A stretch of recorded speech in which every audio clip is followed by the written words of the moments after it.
కడప జిల్లా బ్రహ్మంగారిమఠం మండల కేంద్రంలోని జిల్లా పరిషత్ బాలుర ఉన్నత పాఠశాల నుంచి మండల తహసీల్దార్ కార్యాలయం వరకు ఎస్ఎఫ్ఐ మరియు సిఐటియు ఆధ్వర్యంలో అంగన్వాడీ టీచర్లు ఆయాలు ర్యాలీగా తహసీల్దార్ కార్యాలయానికి వెళ్లి పలు సమస్యలపై నిరసన తెలిపారు. అనంతరం డిప్యూటీ తహసీల్దార్ సాంబశివారెడ్డికి సమస్యలపై వినతి పత్రాన్ని అందజేశారు.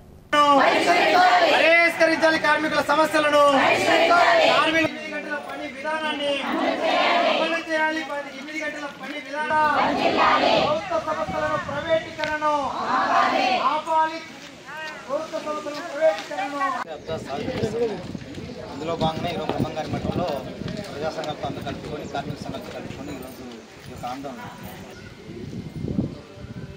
ఈరోజు దేశవ్యాప్తంగా సార్వత్రిక సమ్మెను ఈరోజు నిర్వహిస్తూ ఉన్నాము.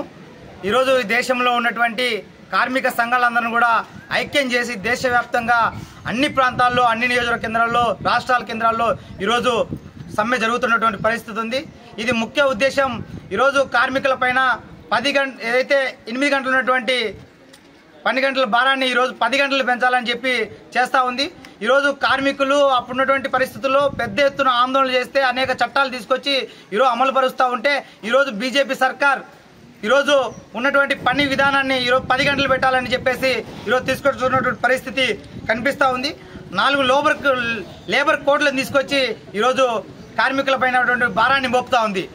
ఈరోజు ప్రభుత్వ సంస్థలన్నింటిని కూడా ప్రైవేటీకరణ చేయాలనే ధీమాలోనే ఈరోజు బీజేపీ మోడీ వివరిస్తున్నటువంటి పరిస్థితి మనందరికి కనిపిస్తూ ఉంది. ఈరోజు కార్మికులకు కష్టానికి తగ్గట్టుగా ఫలితం దక్కాలని చెప్పేసి 26,000 రూపాయలు కనీస వేతనం ఇవ్వాలంటే ఈరోజు యువకులు కూడా దాచేస్తున్నటువంటి పరిస్థితి కనిపిస్తూ ఉంది.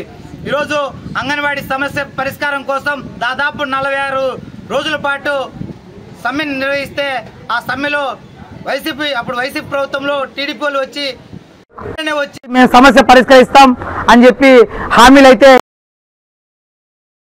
టీడీపీ అధికారంలోకి వచ్చిన తర్వాత ఈరోజు అంగన్వాడీలకి ఇంకా పనిభారం పెంచుతున్నారు తప్ప ఆ సమస్యల పరిష్కారంలో ఎటువంటి జరగలేదనేది కనిపిస్తూ ఉంది. కాబట్టి ఏదైతే ఆ రోజు డిమాండ్లు ఉన్నాయో ఆ డిమాండ్ల పరిష్కారం కోసం ఈ కూటమి ప్రభుత్వమైనా ఇప్పుడైనా వాళ్ళు న్యాయం చేయాలని చెప్పేసి అంగన్వాడీగా అడుగుతా ఉన్నాము. కానీ ఈరోజు ఆ పాపన పోలేదని చెప్పేసి తెలియజేస్తూ ఉన్నాము. ఈరోజు కార్మికులకు అనేక ఆంక్షలు విధిస్తూ ఉన్నారు, ఒత్తిళ్లు వస్తూ ఉన్నాయి.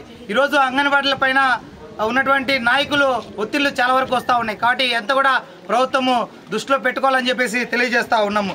ఈరోజు స్కీమ్ వర్కర్లకు సంబంధించి వాళ్ళను ప్రభుత్వ ఉద్యోగస్తులుగా తీసుకురావాలని చెప్పేసి అమలు చేయాలని మేము అడుగుతున్నప్పటికీ కూడా ప్రభుత్వం చలనం లేని పరిస్థితి కనిపిస్తూ ఉంది.